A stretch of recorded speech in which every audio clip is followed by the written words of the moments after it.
Un circuit électrique est un assemblage de composants reliés entre eux par des fils conducteurs. L'objectif est de transmettre aux bornes d'un récepteur l'énergie contenue dans le mouvement d'une grande quantité de charges électriques. Rappelons qu'un tel mouvement de charges électriques se nomme un courant électrique. Un courant électrique circule si au moins un des composants du montage est un générateur.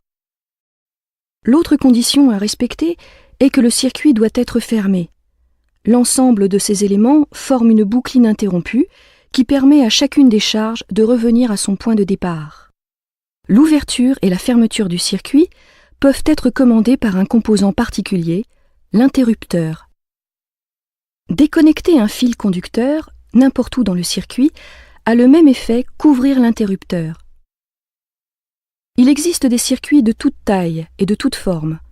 La boucle du circuit peut faire quelques millimètres, dans le cas des circuits intégrés par exemple, ou plusieurs kilomètres, comme pour l'électrification d'un train. Dans tous les cas, il existe un chemin pour le retour du courant. Pour normaliser la représentation des circuits électriques, on associe un symbole à chaque élément du circuit. Voici le schéma conventionnel du circuit de départ. Imaginons maintenant que nous souhaitons brancher une seconde ampoule. Soit nous plaçons les deux ampoules dans la même branche, soit nous les plaçons dans deux branches séparées. Dans le premier cas, on dit que les ampoules sont montées en série.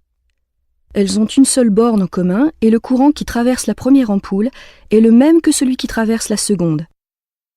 Si le filament d'une des ampoules est rompu, le courant est bloqué et l'autre ampoule s'éteindra forcément. Dans le second cas, les ampoules sont montées en parallèle. Les charges ont le choix entre deux chemins et les courants dans chaque ampoule peuvent différer. Si une des ampoules est défectueuse, l'autre continuera d'être alimentée. Les lampes d'une maison, tout comme les trains sur une même voie ferrée, sont branchées en parallèle.